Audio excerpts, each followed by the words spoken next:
Bonjour, nous continuons avec la deuxième partie de notre cours sur comment élaborer son plan d'affaires. Pour nous résumer, la dernière fois, nous avons eu à faire comprendre qu'il faut vraiment avoir une idée principale pour une idée principale de la création de son entreprise. Faire des recherches, écouter les amis, faire des recherches, lire beaucoup, prendre note, naviguer, d'accord, faire assez de recherches, avoir une description bien détaillée de ce que l'on veut faire et connaître ses forces et faiblesses.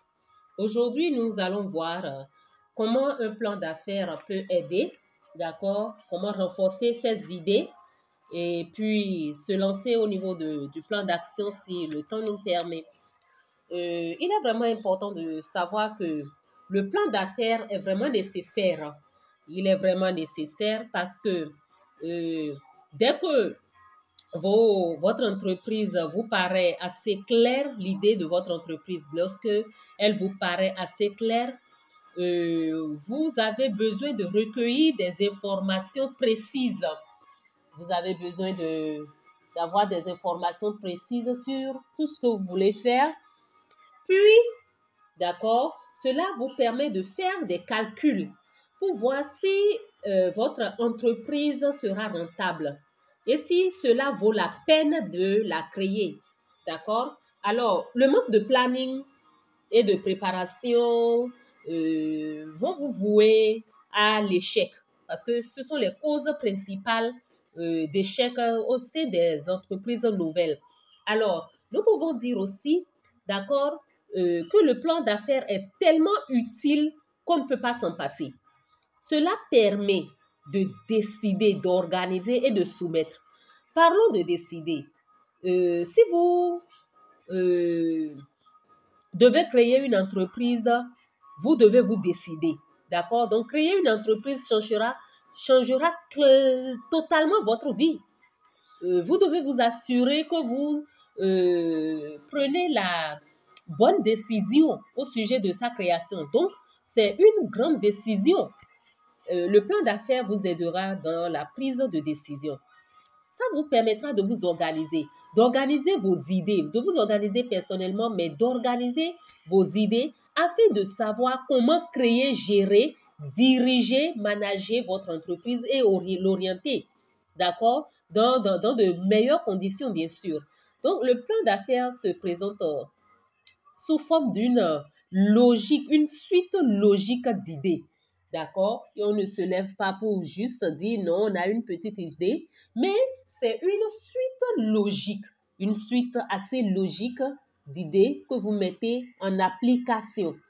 Alors, comme je le disais, cette suite logique vous permettra d'avoir une direction, d'accord, de savoir dans quelle direction vous vous rendez exactement. Et cela vous permet aussi de soumettre votre idée d'entreprise à une institution financière puisque vous aurez besoin de ressources. Pour ceux qui ont l'habitude d'aller vers les banques ou les microfinances pour prendre des crédits, d'accord? Cela vous permettra d'avoir des prêts. Si vous n'avez pas de plan d'affaires, vous allez dans une entreprise, si je dis dans une entreprise, dans une banque, juste pour dire vous avez besoin d'argent, personne ne vous en donnera. D'accord. Donc, ici, en préparant le plan d'affaires, vous-même, vous serez en mesure de bien répondre, aisément aux questions qui vous seront posées et vous pourrez attirer l'attention des investisseurs. Alors, il vous importe, d'accord, de bien préparer votre plan d'affaires et de bien élaborer votre plan d'action. Le plan d'affaires n'est pas encore le plan d'action, d'accord? C'est une complémentarité avant de démarrer effectivement votre entreprise. Alors, il faut voir au fait que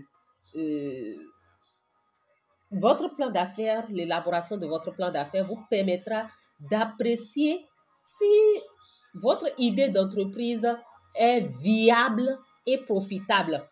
Donc, cela joue sur la viabilité et le fait que l'entreprise soit profitable, le rendement qui vous attend. Donc, tout cela, la faisabilité, euh, euh, tout cela dépend de votre plan d'affaires, de l'initiative idéologique jusqu'à l'application active de tout ce que vous avez à mettre en œuvre pour y parvenir. Alors, dès que vous avez commencé à rédiger votre plan d'affaires, il faut vraiment répondre à certaines questions. D'accord? Il faut travailler plusieurs fois sur votre plan d'affaires et répondre à certaines questions. Donc, cela vous amène à beaucoup réfléchir.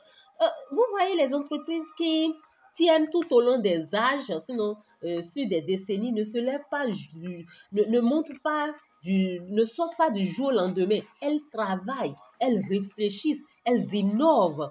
Alors, réfléchissez à votre propre idée d'entreprise, d'accord? Et trouvez l'idée viable et fiable, d'accord? Qui vous permettra de commencer à élaborer votre plan, d'accord? Alors ici, nous allons suivre certaines étapes d'élaboration du plan d'affaires que sont les suivantes. Il faut d'abord renforcer votre idée d'entreprise.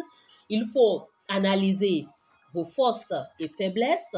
Il faut aussi voir les conditions de mise en œuvre de votre entreprise, d'accord?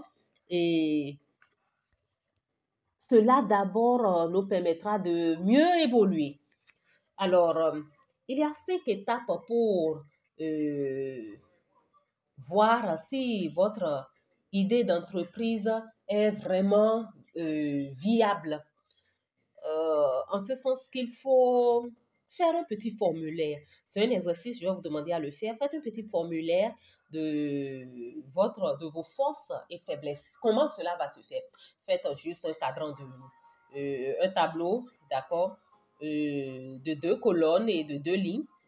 La première colonne consistera à mettre vos forces d'abord, d'accord, et vous allez les énumérer toutes vos forces, bien sûr. Et la deuxième colonne vous me permettra, la deuxième colonne de la première ligne, bien sûr, vous permettra d'énumérer vos faiblesses.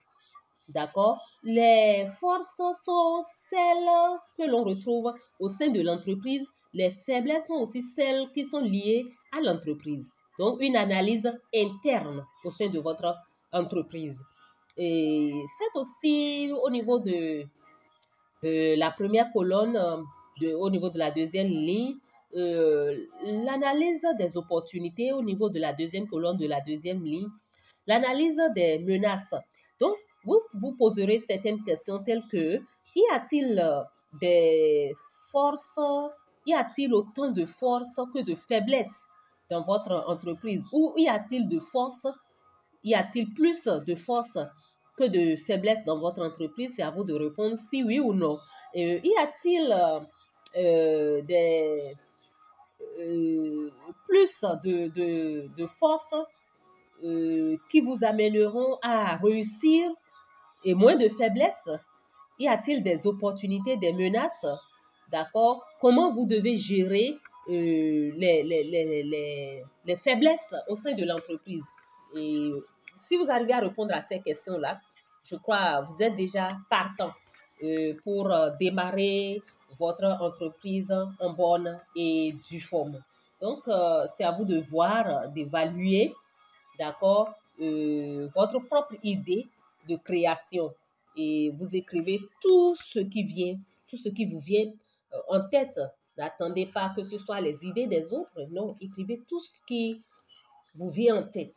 D'accord? C'est vrai, les idées des autres vont vous aider, mais tout ce que vous avez en tête, mentionnez-les. C'est d'abord la base. D'accord? Alors, est-ce que vous pourrez continuer votre entreprise? Ce sont des questions à se poser lorsque vous prenez des décisions. Pourrais-je continuer mon entreprise? Suis-je en mesure de continuer mon entreprise lorsque vous prenez des décisions? sachez réfléchir à ces questions-là. Et est-ce que vous devez d'abord améliorer votre idée d'entreprise avant de commencer? Posez-vous ces genres de questions. Est-ce que vous allez abandonner cette idée, entreprendre de formuler une autre? Posez-vous cette question. Est-ce que votre entreprise, dans quelle mesure votre idée de départ peut changer euh, lorsque vous réfléchissez plus? Posez-vous assez de questions et démarrons avec l'élaboration de notre plan d'affaires tranquillement.